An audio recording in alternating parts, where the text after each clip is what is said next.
ইমান ভঙ্গের কারণ আমরা 10টা আলোচনা করছি। কয়টা বলেন? কয়টা? 10টা আলোচনা করছি। এই 10টা কাজ করলে ইমান চলে যায়। আরো অনেকগুলা কাজ আছে, তোর মধ্যে এই 10টা হয়েছে অন্যতম। এই 10টা হয়েছে কি? 1 নম্বরে আমরা পড়ছি শিরক করলে। কি করলে? শিরক করলে ইমান চলে যাবে। 2 নম্বরে আমরা পড়ছিলাম যে আল্লাহ তাআলার নৈকট্য অর্জনে কোন বান্দাকে মাধ্যম আবশ্যিক মনে করলে, কোন বান্দার নৈকট্য আবশ্যিক মনে করলে, কি মনে করলে? আবশ্যিক মনে করলে। 3 নাম্বার, কাফের মুশরিকদের মতবাদকে সঠিক মনে করলে। কাফের মুশরিক, রাম বাম নাস্তিক, তাদের মতবাদকে সঠিক মনে করলে। 4 নাম্বার, রাসূল সাল্লাল্লাহু আলাইহি সাল্লামের আদর্শ ছাড়া অন্য কোনো আদর্শকে সঠিক মনে করলে। 5 নাম্বার, ইসলামের কোনো বিধানকে অপছন্দ করলে। 6 নাম্বার, ইসলামের কোনো বিধি বিধানকে ঠাট্টা বিদ্রূপ করলে। 7 নাম্বার, জাদু টোনা বান কুফরি কালাম ইত্যাদি করলে। 8 নাম্বার, একজন মুসলমান আর একজন মুসলমানের বিরুদ্ধে কাজ করলে। 9 নাম্বার, রাসূল সাল্লাল্লাহু আলাইহি সাল্লামের শরীয়তের বাইরে আরো অন্য কোন শরীয়ত আছে? রাসূল সাল্লাল্লাহু আলাইহি সাল্লামের শরীয়তের বাইরে অন্য কোন শরীয়ত আছে বা অন্য কোন শরীয়তকে সঠিক মনে করলে, অন্য কোন শরীয়ত আছে বা অন্য কোন শরীয়তকে সঠিক মনে করলে। 10 নাম্বার, দিন থেকে বিমুখ হইলে। দিন থেকে বিমুখ হলে মানুষের ঈমানের মধ্যে খতরা আসে। আমরা 7 নাম্বার পর্যন্ত আলোচনা করছি। যদি কেউ জাদু করে, টোনা বান, মনে আছে আপনাদের? কুফরি কালাম, যদি এগুলো যদি কেউ করে তাহলে তার ঈমান চলে যায়, তাহলে তার ঈমান চলে যায়। আমরা আজকে যেটা সবথেকে গুরুত্বপূর্ণ একটা পয়েন্ট, সেটা আমরা আলোচনা করব। একজন মুসলমান যদি অপর মুসলমানের বিরুদ্ধে কাজ করে, মুসলিমদের বিরুদ্ধে যদি অন্যকে সহযোগিতা করে, মুসলমানের বিরুদ্ধে কাজ করছে, কাজ করতে গিয়ে কোনো কাফেরের সহযোগী হয়েছে, কাফেরের পক্ষে গেছে, কার পক্ষে? কাফেরের পক্ষে গেছে, তাহলে ঈমানের খতরা আসবে। আল্লাহ সুবহানাহু ওয়া তাআলা কুরআনুল কারীমের সূরাতুল মায়েদার 51 নম্বর আয়াতে বলছেন, ইয়া আইয়ুহাল্লাযীনা আমানু লা তাত্তাখিযুল ইয়াহুদা ওয়ান নাসারা আউলিয়া। আল্লাহ তাআলা বলছেন, তোমরা ইহুদি নাসারাদেরকে বন্ধু হিসাবে গ্রহণ করিও না। ইহুদি নাসারাদেরকে বন্ধু হিসাবে গ্রহণ করিও না। লা তাত্তাখিযুল ইয়াহুদা ওয়ান নাসারা। আল্লাহ তাআলা বলছেন, তোমরা ইহুদি নাসারাদেরকে বন্ধু, ইহুদি নাসারা, হিন্দু বৌদ্ধ খ্রিস্টান, মানে বিধর্মী মুসলমানের বাহিরে কাউরে বন্ধু বানানো যাবে না, অভিভাবক বানানো যাবে না। এখানে আউলিয়া শব্দ ব্যবহার হয়েছে। আউলিয়া শব্দের অর্থ এখানে হচ্ছে আন্তরিক ভালোবাসা, মুসলমানের বিরুদ্ধে কাজ করা, একে অন্যের সহযোগিতা হওয়া। দেখেন, কাফেরদের সহযোগিতা কয়েক ধরনের হতে পারে। কাফেরদেরকে যদি কেউ সহযোগিতা করে, এটা কয়েক ধরনের হতে পারে। হতে পারে হচ্ছে যে কাফেররা যে শিরিক করে, তারা যে গুমরাহি কাজ করে, কাফেরদের কাজ, কাফেরদের চলাফেরা, কাফেরদের সংস্কৃতি, কাফেরদের সভ্যতা, কাফেরদের সবকিছু পছন্দ পছন্দ মনে হয়, পছন্দ পছন্দ লাগে, পছন্দ পছন্দ যে তাদের ভালো, ওই দেশ ভালো। এরকম যদি কেউ তখন তার ঈমানের মধ্যে খতরা আসবে। আল্লাহ তাআলা বলছেন, ওমান ইয়াতাওয়াল্লাহুম মিনকুম ফাইন্নাহু মিনহুম। তোমাদের মধ্যে যে তাদের সাথে বন্ধুত্ব করে, নিশ্চয়ই সে তাদের একজন। কেউ যদি কাফের মুশরিকদেরকে, তাদের কাজকে ভালো মনে করে, কাফের মুশরিকদের কাজকে পছন্দ করে, তখন সে তাদের অন্তর্ভুক্ত হবে। হযরতে ওমর রাদিয়াল্লাহু তাআলা আনহু থেকে একটা হাদিস আছে, রাসূলুল্লাহ সাল্লাল্লাহু আলাইহি ওয়াসাল্লাম বলছেন, মান তাশাব্বাহা বিকাউমিন ফাহুয়া মিনহুম। যে ব্যক্তি কাফের মুশরিকদের কোনো কিছু পছন্দ করবে, সে তাদের অন্তর্ভুক্ত, সে তাদের অন্তর্ভুক্ত। মান তাশাব্বাহা বিকাউমিন ফাহুয়া মিনহুম। যে কাফের মুশরিকদের এগুলাকে ভালোবাসবে, সে তাদের অন্তর্ভুক্ত। 2 নাম্বার বিষয় হচ্ছে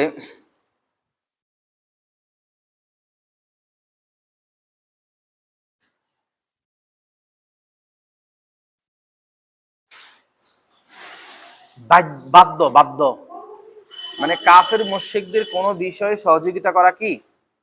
আন্তরিকভাবে ইচ্ছাকৃতভাবে সহযোগিতা করে না, কিন্তু কোনো কারণে বাধ্য হয়েছে, সেখানে আছে না, যদি সহযোগিতা না করে, তাদের কাছে না থাকে, তাহলে এখানে কি হবে?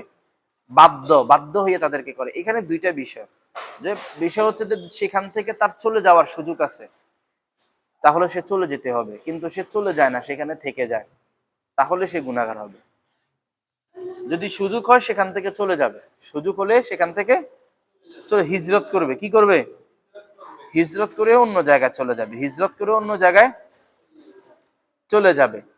3 নাম্বার হচ্ছে যে সে বাধ্য না, কিন্তু কাফেরদেরকে সহযোগিতা করে, সাহায্য করে মুসলমানদের বিরুদ্ধে, বাধ্য না, বাধ্য না, বাধ্য না হয়েও সে সহযোগিতা করে, তাহলেও ইমানের মধ্যে খতরা আসবে। এরপরে হচ্ছে যে কাফেরদের সাথে মুসলমানদের চুক্তি আছে, কাফেরদের সাথে মুসলমানদের কি আছে? চুক্তি আছে। তাহলে যদি যদি ওই কাফেরদের চুক্তি থাকার পরে যদি কাফেরদেরকে সাহায্য করে, যেমন হুদায়বিয়ার সন্ধি হয়েছিল মুসলমান এবং কাফেরদের মধ্যে চুক্তি, হুদায়বিয়ার সন্ধি হয়েছিল মুসলমান এবং কাফেরদের মধ্যে চুক্তি। রাসূল সাল্লাল্লাহু আলাইহি সাল্লাম বলছেন, সহিহ আল বুখারীর 3166 নম্বর হাদিস, রাসূলুল্লাহ সাল্লাল্লাহু আলাইহি সাল্লাম বলছেন, যদি কেউ যদি কোনো জিম্মিকে যদি হত্যা করে তাহলে সে জান্নাতের ঘ্রাণ পাবে না।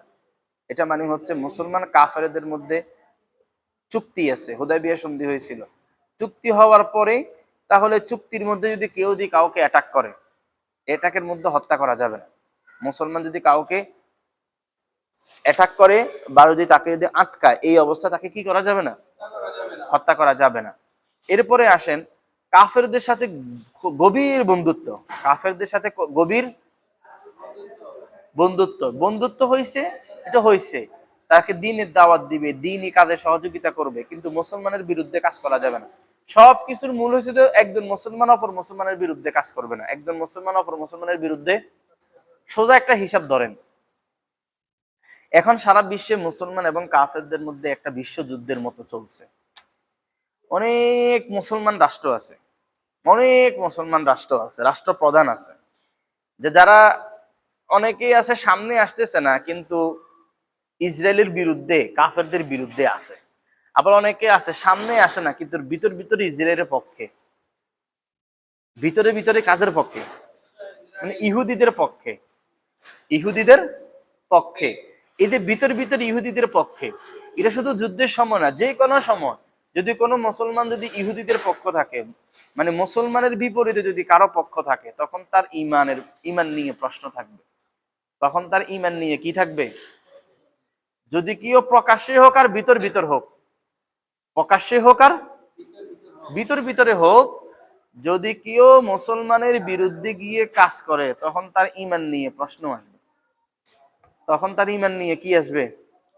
এবারে সে যত বড় আল্লাহ ওলি হোক আর আলেম হোক আর গাউস হোক আর কুতুব হোক আর দেশের প্রধান হোক আর যেই হোক, মুসলমানের বিরুদ্ধে গিয়ে কাজ করলে, কাফেরের পক্ষ নিলে, তার ইমান নিয়ে কি আসবে? প্রশ্ন আসবে। কথা কি বুঝতে পারছেন? আচ্ছা, এরপরে আসেন ঈদে ইহুদিদের ব্যাপারে বা অমুসলিমদের ব্যাপারে কথা আসছে। কোন মুসলিম নারীকে কাফের পুরুষের কাছে বিয়ে দেওয়া যাবে না। আবার কখনো কোনো মুসলিম পুরুষ কাফেরদেরকে বিয়ে করা যাবে না। ইসলামের প্রাথমিক যে বিধানটা ছিল, বুঝছেন, মুসলমানেরা ইহুদিদেরকে, নাসারাদেরকে, নারীদেরকে বিয়ে করত, এবং নারীরা পুরুষদের, মুসলিমদেরকে বিয়ে করত। ইসলামের প্রাথমিক যুগে বিধানটা ছিল, কিন্তু পরবর্তীতে আল্লাহ তাআলা আয়াত নাজিল করলেন, সূরা বাকারা 221 নম্বর আয়াত, ওয়ালা তানকিহুল মুশরিকাতি হাত্তা ইউমিননা, তোমরা কোনো কাফের মুশরিককে তোমরা বিয়ে করবে না, হাত্তা ইউমিননা, ততক্ষণ পর্যন্ত না সে ঈমান আনবে। ঈমান আনা ছাড়া বিয়ে করা যাবে না। সমাজের মধ্যে অনেক ছেলে পেলে দেখবেন যে পড়াশোনা করে, চাকরি বাকরি করে, বা মোবাইলে এমনি সামনে কোনো হিন্দু মেয়েরে, কোনো খ্রিস্টান মেয়েরে পছন্দ করে ফেলছে, বিয়ে করা যাবে না। হ্যাঁ, করতে পারবে, আগে সে মুসলমান হতে হবে, আগে সে কি হতে হবে? মুসলিম হতে হবে। সুন্দরী দেখে, টাকা পয়সা দেখে, পেস কাটিং দেখে কোনো কিছু করা যাবে না। ইমানদার দেখতে হবে। কি দেখতে হবে? ইমানদার দেখতে হবে। এরপরে আসেন, আল্লাহ,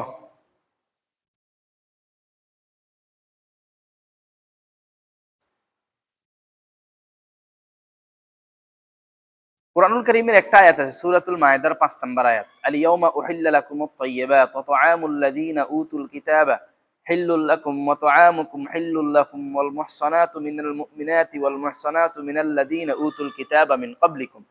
এই আয়াত দ্বারা উলামায়ে কেরাম গবেষণা করে বলছেন হিন্দু বৌদ্ধ না, বর্তমান খ্রিস্টান না, বর্তমান নাসারা না, প্রকৃত খ্রিস্টান নাসারা, প্রকৃত খ্রিস্টান নাসারা পৃথিবীতে নাই, প্রকৃত ইহুদি নাসারা পৃথিবীতে নাই, প্রকৃত ইহুদি নাসারা পৃথিবীতে এখন নাই। যদি প্রকৃত ইহুদি নাসারা এখন পৃথিবীতে থাকতো তাহলে তাদের মধ্যে ওই নারীদেরকে বিয়ে করা যাইতো যে নারীদের চরিত্র ভালো, ব্যভিচার করে না, যে নারীরা আসমানি কিতাব মানে, তাওরাত, জাবুর, ইনজিল, কোরআন, যে নারীরা এই কিতাবগুলো মানে তাদের। কিন্তু প্রকৃত ইহুদি নাসারারা বর্তমান পৃথিবীতে নাই।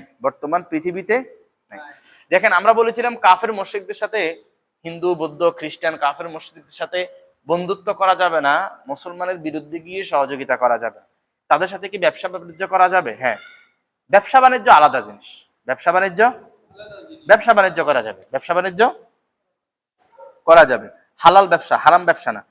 কাফের মুশরিকদেরকে আমি আমার কোনো কর্মচারী হিসেবে রাখতে পারবো কিনা, খেয়াল করেন, কোনো কর্মচারী হিসেবে রাখতে পারবো কিনা। আমার কোনো ব্যবসা আছে, এখন কাফের মুশরিকদের কাউকে আমি কর্মচারী হিসেবে রাখতে পারবো কিনা? হ্যাঁ, পারবো। মাস শেষে তার আমি টাকা দিব, পয়সা দিব, সে আমার কাজ করবে, যাবে। এরপরে আসেন,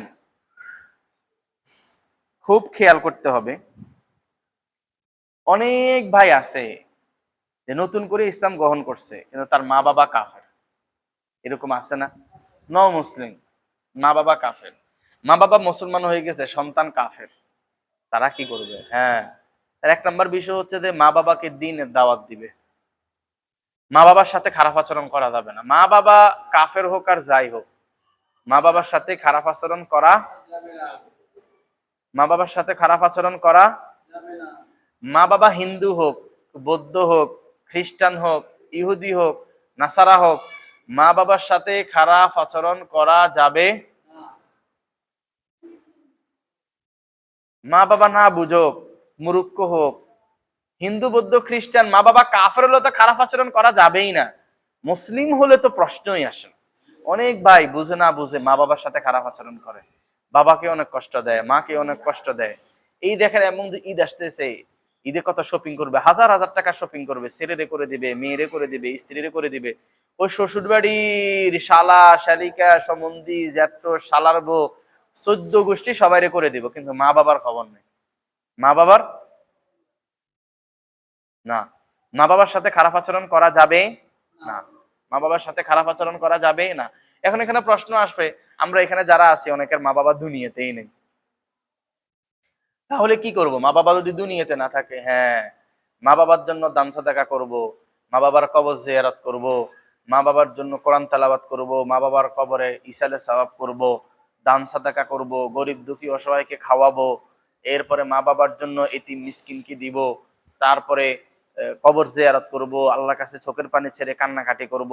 মায়ের অথবা বাবার যে আপনজন আত্মীয় স্বজন আছে তাদের সাথে সুসম্পর্ক রাখবো। বাবার আত্মীয় স্বজন কারা? চাচা, দাদা, চাচাতো ভাই, জ্যাঠাতো ভাই, এরা তো বাবার রক্তের সম্পর্ক।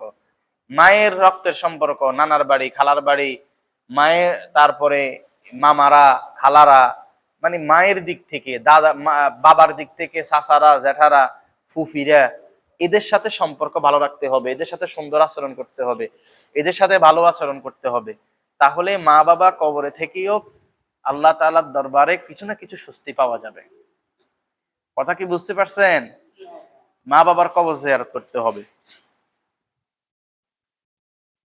আল্লাহ তাআলা আমাকে সহ আপনাদেরকে কবুল করুক, আমিন। এরপরে আসেন, রাসূল 9 নাম্বার, রাসূল সাল্লাল্লাহু আলাইহি ওয়াসাল্লাম পরিপূর্ণ দ্বীন এনেছেন। সূরা হাশরের মধ্যে একটা আয়াত আছে, আল ইয়াউমা আকমালতু লাকুম দীনাকুম ওয়া আতমামতু আলাইকুম নি'মাতি ওয়া রাদিতু লাকুমুল ইসলাম দীনা। আল্লাহ তাআলা রাসূল সাল্লাল্লাহু আলাইহি সাল্লামের মাধ্যমে ইসলামকে পরিপূর্ণ করেছেন। ইসলামকে কি করেছেন? ইসলামের বাহিরে অন্য কোন ধর্ম, অন্য কোন মতবাদ সঠিক নয়। ইসলামের বাহিরে অন্য কোন মতবাদ সঠিক নয়। খেয়াল করেন, ইসলামের বাহিরে অন্য কোন মতবাদ সঠিক, এক কথায় আপনাকে মেনে নিতে হবে, ইসলামের বাহিরে কোন মতবাদ সঠিক না। ইসলামের বাহিরে সব ভ্রান্ত, ইসলামের বাহিরে সব কি বাতিল, ভ্রান্ত, খারাপ। ইসলামের বাহিরে সব কি বাতিল, সব খারাপ, সব ভ্রান্ত। ইসলামের বাহিরে যা আছে সব কি ভ্রান্ত, সব কি ভ্রান্ত। আল্লাহ তাআলা রাসূল সাল্লাল্লাহু আলাইহি ওয়াসাল্লামের মাধ্যমে আমাদেরকে সব কিছু সূরা, যেটা হাশরের মধ্যে আল্লাহ তাআলা বলে দিয়েছেন। সূরাতুস সাবার মধ্যে আল্লাহ তাআলা বলছেন, ওমা আরসালনাকা ইল্লা কাফাতাল লিন্নাসি বাশীরা ওয়া নাযীরা। আল্লাহ তাআলা রাসূল সাল্লাল্লাহু আলাইহি ওয়াসাল্লামকে বাশীর, সুসংবাদদাতা, নাযীর এবং সতর্ককারী এবং সুসংবাদদাতা হিসেবে পাঠাইছেন। রাসূলুল্লাহ সাল্লাল্লাহু আলাইহি সাল্লামকে আল্লাহ তাআলা বলছেন, কুলিয়া আইয়ুহান নাস ইন্নী রাসূলুল্লাহি ইলাইকুম জামিআ। ইয়া রাসূলুল্লাহ, আপনাকে আমি সারা পৃথিবীর মানুষের জন্য নবী হিসেবে পাঠাইছি। রাসূল সাল্লাল্লাহু আলাইহি সাল্লাম শুধু মুসলমানের নবী না, কিন্তু সারা জাহানের যত মানুষ আছে, হিন্দু, বৌদ্ধ, খ্রিস্টান, নাস্তিক, মারমা, গারো, আস্তিক, নাস্তিক যা আছে, রাসূল সাল্লাল্লাহু আলাইহি সাল্লাম সবার নবী। রাসূল সাল্লাল্লাহু আলাইহি সাল্লাম সবার নবী। রাসূল সাল্লাল্লাহু আলাইহি সাল্লাম সবার নবী, শুধু মুসলমানের নবী না, শুধু মুসলমানের নবী না। এরপরে আসেন, রাসূলুল্লাহ সাল্লাল্লাহু আলাইহি ওয়াসাল্লাম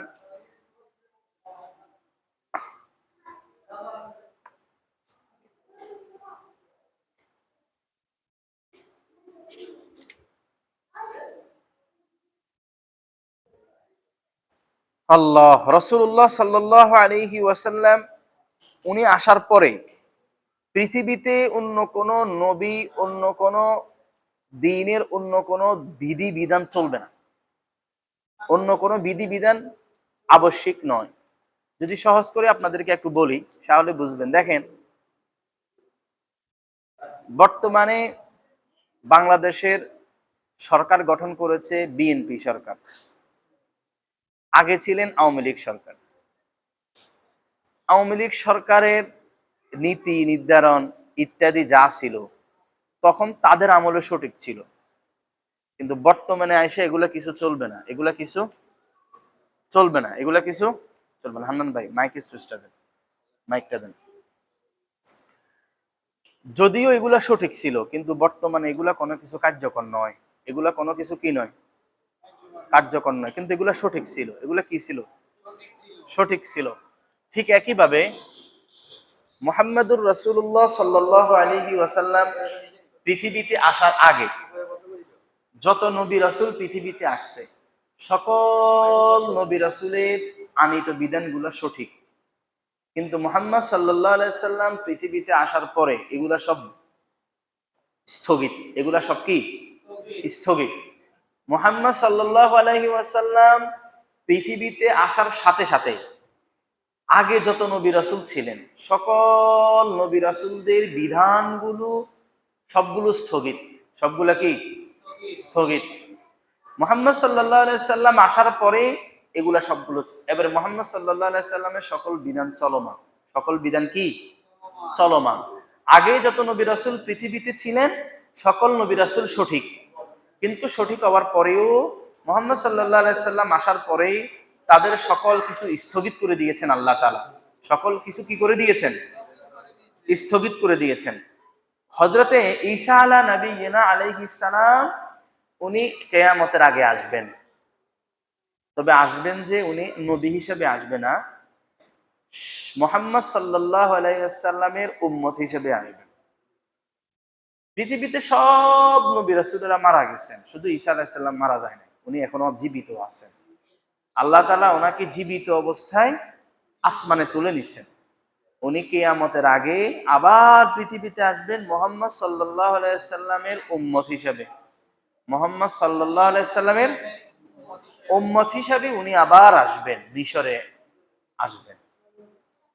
আচ্ছা, তার মানে আমরা যেটা আপনাদেরকে বুঝাতে চাচ্ছি যে রাসূলুল্লাহ সাল্লাল্লাহু আলাইহি ওয়াসাল্লামের শরীয়তের বাহিরে, রাসূলুল্লাহ সাল্লাল্লাহু আলাইহি ওয়াসাল্লামের শরীয়তের বাহিরে কোন শরীয়তকে সঠিক মনে করা যাবে না।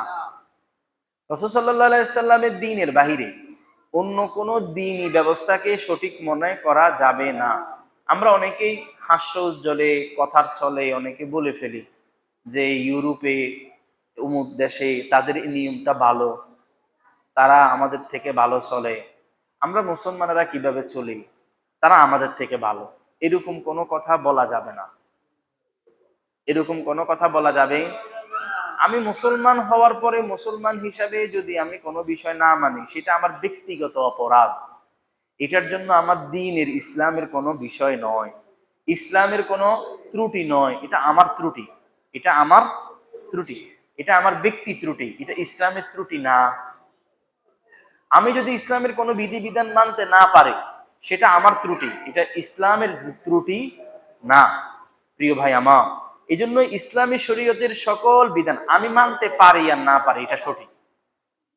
রাসূল সাল্লাল্লাহু আলাইহি সাল্লাম যা কিছু নিয়ে আসছেন সবকিছু সঠিক। সবকিছু কি সঠিক? বলেন। রাসূল সাল্লাল্লাহু আলাইহি সাল্লাম যা কিছু নিয়ে আসছে সবকিছু কি সঠিক? সবকিছু সঠিক, এতে কোন রকম সন্দেহ করা যাবে না। এরপরে আসেন 10 নাম্বার।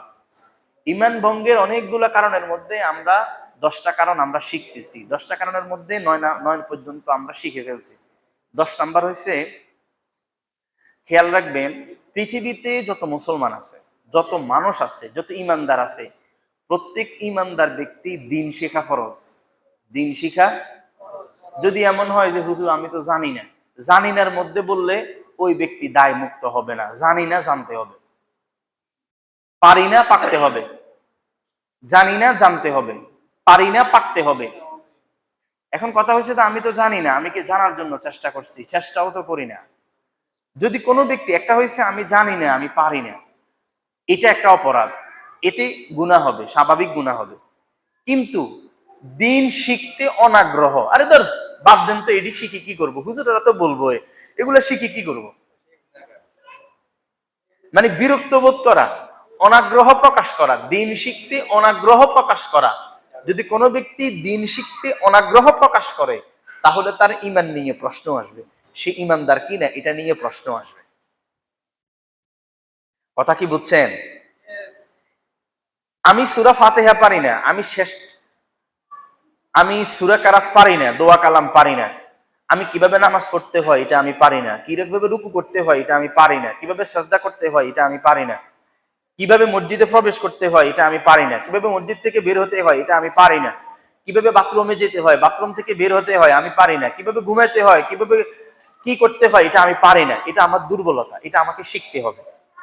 কিন্তু আমি পারি না, জানি না বলে এরপরে বিরক্ত, বারে তোর বাদ দেন তো, শিখে কি করব, হুজুরেরা তো কত কথা কয়।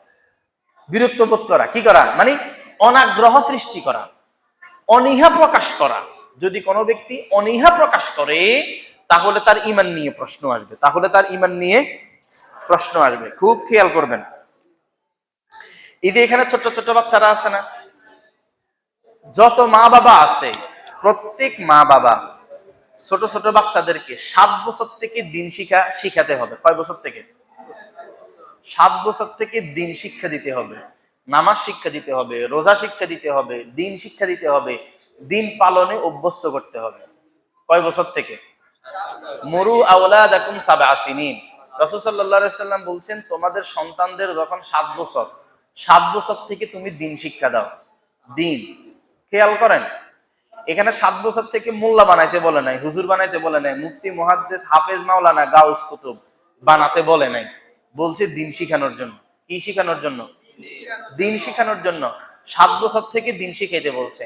বলছে তাহলে 7 বছর থেকে দ্বীন শিখাতে শুরু করছো, নামাজে অভ্যস্ত করা শুরু করো, রোজা রাখতে অভ্যস্ত করা শুরু করো। 7 বছর থেকে দ্বীনের বিভিন্ন কিছু, যে হাঁটার সময় ডান পাশ দিয়ে হাঁটবে, খাওয়ার সময় দোয়া করবে, সুন্দরভাবে চলবে, কথাবার্তা সুন্দরভাবে বলবে, বড়দেরকে সম্মান করবে, ছোটদেরকে স্নেহ করবে, মুরব্বীদেরকে শ্রদ্ধা করবে, কথার মধ্যে গালিগালাজ করবে না, খারাপ কথা বলবে না, ইত্যাদি ইত্যাদি ইত্যাদি ইত্যাদি তুমি তোমার বাচ্চাদেরকে শিখা 7 বছর থেকে। এবারে 10 বছর হয়ে গেছে, 10 বছর হওয়ার পরেও সে নামাজ পড়ে না। তুমি তো চেষ্টা করতেছো 7 বছর থেকে, কিন্তু সে নামাজ পড়ে না, সে তোমার কথা শোনে না, সে এলোমেলো করে। এবারে বলছে তুমি পিটাও। কি করো? পিটাও। পিটাও কি করো? লাঠি দিয়ে আঘাত করো। লাঠি দিয়ে কি করো? আঘাত করো। আমরা 7 বছর থেকে আমাদের বাচ্চাদেরকে দিন তো শিখাই না। অনেক বাচ্চারা 12 বছর, 15 বছর, 16 বছর, 17 বছর, 18 বছর হয়ে গেছে, এখনো পর্যন্ত নিজের বাচ্চারে কি করি না, দিন শিখানোর ব্যাপারে আগ্রহ নাই।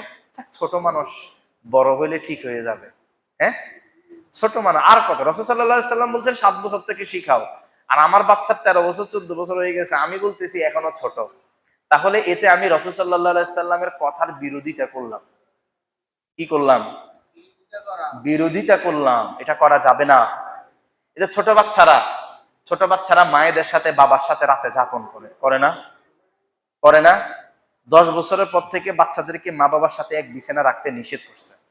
7 বছর থেকে প্র্যাকটিস করাবে মা বাবা থেকে দূরে রাখার জন্য। মানে রাতের বেলায় বিছানা, 7 বছর থেকে কি করবে? প্র্যাকটিস করবে যে অন্য বিছানা রাখার জন্য। মুরব্বীরা আছে, দাদুরা আছে, ফুফিরা আছে, বা অন্য কোনো রুমে, বা অন্য কোনো রুম না থাকলে ব্যবস্থা করতে হবে। মানে মা বাবার সাথে এক বিছানা রাখা যাবে না, 7 বছর থেকে প্র্যাকটিস করতে হবে। 10 বছর হয়ে গেছে আর রাখা যাবে না। 10 বছর হয়ে গেছে আর রাখা যাবে না। ছোট বাচ্চাদেরকে মায়েরা দুধ পান করায় না, মায়েরা খাওয়ায় না। 2 বছর থেকে মায়েরা দুধ, মায়ের বুকের খাওয়া ছাড়ানো অভ্যাস করতে হবে 2 বছর থেকে। 2.5 বছর হয়ে গেছে আর খাওয়ানো যাবে না। 2.5 বছর হয়ে গেছে আর খাওয়ানো যাবে না। 2 বছর থেকে মায়ের খাবার বাদ দেওয়ার অভ্যাস করতে হবে। বুঝতে পারছেন? এগুলো কিন্তু মাসালা, খেয়াল রাখতে হবে। মুরব্বীরা খেয়াল রাখবেন, ভাইরা খেয়াল রাখবেন। এগুলো কিন্তু ছোট ছোট মাসালাগুলো খেয়াল রাখতে হবে ভাই, এই মাসালাগুলো খেয়াল রাখতে হবে। তাহলে আমরা বলছিলাম, দিন শিখতে যদি কেউ অনাগ্রহ প্রকাশ করে, দিন শিখতে যদি কেউ অনীহা প্রকাশ করে, তাহলে তার ঈমানের খতরা আসবে, তার ঈমানের খতরা আসবে। দেখেন, দিন শিখা, এলেম শিখা 2 ধরনের। এক, নিজের জীবনের প্রয়োজনীয়, আরেকটা হচ্ছে মানে একান্ত প্রয়োজনীয়, আরেকটা হচ্ছে অতিরিক্ত। কোন দিন শিখা ফরজ? জীবনের একান্ত প্রয়োজনীয়, একান্ত প্রয়োজনীয়, একান্ত সকালবেলা ঘুম থেকে উঠা থেকে শুরু করে রাতের বেলা ঘুমানো পর্যন্ত যে কোনো বিষয় দিন আমাকে, ইসলাম আমাকে শিখাইছে। আপনি যদি বলেন হুজুর আমি সকালবেলা ঘুম থেকে উঠছি, তো উঠার পরে আমি কি করবো? হ্যাঁ, ইসলাম আমারে শিখাইছে, আমারে শিখতে হবে। বলছে তুমি উঠার পরে তুমি জাগ্রত হয়েছো, সাথে সাথে ডান কাত হয়ে যাও, ডান কাত হয়ে উঠো, উঠে দোয়া পড়ো, আলহামদুলিল্লাহিল্লাযী আহইয়ানা বা'দা মা আমাতানা ওয়া ইলাইহিন নুশুর।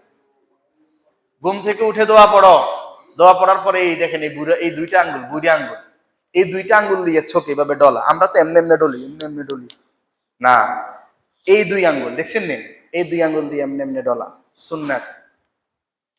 এরপরে ওয়াশ হওয়া। আপনি বলবেন ওয়াশ, পায়খানায় যাওয়া, বাথরুমে যাওয়া, পেশাব করা, ওযু ইস্তেনজা করা, আপনার যেটার দরকার সেটা করবেন। বাথরুমেও রাসূল সাল্লাল্লাহু আলাইহি ওয়াসাল্লাম শিখিয়েছেন, বাম পা দিয়ে প্রবেশ করো, মাথা ঢেকে রাখো, দোয়া পড়ো, ডান পায়ের উপর বদ দিয়ে বসো, দ্রুত মলত্যাগ হবে, ঢিলা কুলুক ব্যবহার করো, পানি ব্যবহার করো। এরপরে আবার ডান পা দিয়ে বের হও, দোয়া পড়ো, এগুলো সুন্নাত। এরপরে ওযু করবেন। আপনি ওযু করার যে কোনো সময় আপনি ঘুম থেকে উঠছেন, ওযু করবেন। ওযু করার আগে 2 হাত ধুয়ে ফেলতে হবে ভালো করে, এটা সুন্নাত। এরপরে 2 হাত ভালো করে ধুইয়া এরপরে আবার আপনি ওযু করা শুরু করেন, সুন্নাত। সকালবেলা উঠে এরপর আপনি ফজরের সালাত আদায় করা, সালাতের নিয়ম কানুন। এরপরে সালাত ফজরের পরে তেলাওয়াত করা, এরপরে নিজের হালাল রিজিকের জন্য অন্বেষণে বের হয়ে যাওয়া, রাস্তাঘাটে ডান পাশ দিয়ে হাঁটা, খাওয়ার সময় ডান পাশ দিয়ে ডান পাশে খাওয়া, ছোট ছোট রোকমা করে খাওয়া, তারপরে বিসমিল্লাহ বলে খাওয়া, পানি পান করার সময় পানি দেখে পান করা, পানি 3 ঢোকে পান করা, বিসমিল্লাহ বলে পানি পান করা, বসে পানি পান করা। এই যে রাসূল সাল্লাল্লাহু আলাইহি ওয়াসাল্লাম বিভিন্ন কিছু শিখিয়েছেন, এগুলোকে প্র্যাকটিস করা, এগুলা জানা।